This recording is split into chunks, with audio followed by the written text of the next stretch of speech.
Hi guys, this is Justina. I'm with Fun for the Disabled, and today I'm at the booth, Eyeflite's booth, and I'm here with Andrew and Tina, who are the co-founder and designer of Eyeflite, respectively. So, hi Andrew and Tina, how are you doing today? Good, how are you? I'm doing well, thank you for asking. Now, this is some really cool software you have developed for the Oculus, and I just want you to tell me a little bit more about how it works and how you came up with it. Cool, yeah, so what we've built is a completely hands-free software environment. So for people with limited finger dexterity, so we've built it so that just using head movement, a person can be fully independent and control everything in that environment. And so we're currently building out a variety of features. And today we have a web browser, we have a YouTube portal, we have a note-taking application. We've actually given the device its own phone number so it can send and receive text messages. You can type notes. And we've even are starting to build hands-free games so that you can play games and have fun just by moving your head. Oh, and I guess in one thing, we've also built it to where you can speak to type as well. So we do have predictive text, so for dwell typing, but then we also are adding in the option to talk to type much faster. But what's really cool about this product is that it connects just via Wi-Fi. It is its own computer. You don't need a PC or a Mac or anything like that to operate it. But what's great is that about once a month, we send a new software update. So you get like a new game and a new feature, and it's all included. So it's always up to date, and you never have to worry about any of that. So I'm told that you came up with this idea after being a caregiver. So could you tell me a little bit about that? That's right. Back when I was in college studying engineering, I decided to take on a part-time job, and I actually got a job as a part-time caregiver for a boy that has cerebral palsy. He was in middle school at the time. Like, he only had partial motor function in his left hand, so it was difficult for him to type, to reply to emails. He had to write a paper for his school, and it was a 3-page paper, and it took him 6 days to write a 3-page paper. And so once I saw that, being an engineer, I started trying to figure out and design ways that we could try to improve this and make things better. And Tina, could you tell me a little bit about the design process and how you're a part of this product? Absolutely. So I kind of came on a little bit later in the game. I've been working with Eyeflite for about a year now. And originally my role was testing, so I got to actually sit down with users and have them put the headset on, let them kind of play around with it, find the pain points, and just keep designing from there. Within the last, I would say about 3 months, we've done a full refresh of the design. So it's a lot clearer, the buttons are easier to connect with and click on. People can get in there, and it's very intuitive. So, I mean, especially with the younger kids, they get really excited, they put it on, and we don't even have to talk to them. They just dive right in, and they're able to get into games like that and just go. It's been great. So we found a lot of young people really like the capability to browse the web, to have that privacy, because many times if they have a device mounted out in front of them, everybody can see what they're doing. So it doesn't matter if they're texting their boyfriend or girlfriend or whatnot. With this, they can actually now have that privacy, and for text messaging, for browsing, or when they're playing games. And also, we found a lot of young people really love YouTube. We have a specific YouTube portal just for that. And just by using their head movement, they can easily control the volume, the video, all kinds of things.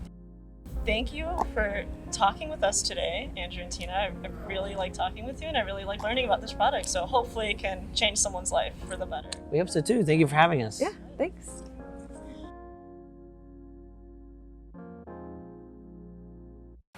Hi, my name is Jamie Baden. I'm a speech and language therapist in the Assistive Technology Department at Easter Seals DuPage. I evaluate and support through therapy individuals who need to use alternate forms of communication. Today I'm going to show you a little bit of Eyegaze. This is on a Frank Key-Romick speech generating device, but when I do an evaluation, I definitely look at all sorts of vendors like Tobii Dynavox, who also have Eyegaze as well. So this device is actually reading my eyes. It's reading the cornea, or the retinas of my eyes. Okay. You can see a blue dot occasionally go around, and if I sustain it, I think I'm going to actually change the page set, because I want something that you guys can see a little bit bigger. How's that? Yeah. Okay. I have to do replace. And this is all I do. But I also work with low-tech systems. I'm trying to find as much language for an individual with the least amount of effort. The device can do all sorts of things. You can use direct hand access with your hands to activate it. An individual can use their eyes with Eyegaze. An individual may also be able to use switches which scan through or step through the information. But this is on Eyegaze now. Okay. So now you can see me a little bit better. Like. There you go. Play. Stop, like, play. Stop, like, play. Okay. And I'm just looking at words. Like. And it's reading my eyes. Computer. I like I computer. like computer. Yes. Yeah. So that's the overview of that. Cool. That's really cool. Thank you, Vanessa. Yeah. Thank you. So we have a couple different assistive technology apps. They're both based on like a head tracking based control. So if somebody doesn't want to use touch to control their device, we have an assistive speech app. So that somebody has trouble with vocal speech, you can move your head around and type on a keyboard and then use text to speech to speak that way. And that's that one over there. And then this one is still in beta. It's a web browser based on similar technology. So you move your head around and you scroll like up and down on a web page, and you blink to click on and follow the links, and you can watch videos, check the news, get on Facebook, just anything that's a website. You can interact with it that way.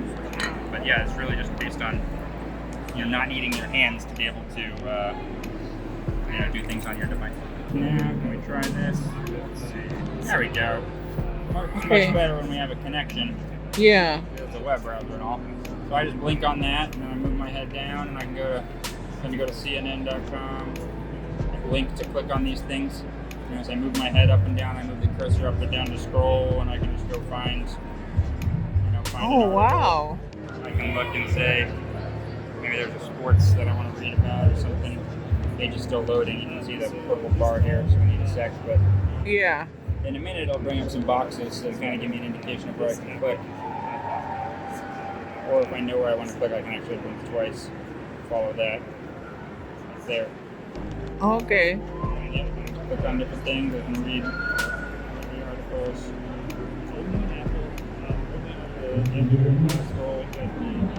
Moving my head down and up to move the cursor around. I can go to, I can go to Facebook. And here, take me to Facebook. And now I can just sit here and see all my friends are doing. I can send a message. I'll just send a message here to myself just to show you an example. Just move down here and blink to click and just say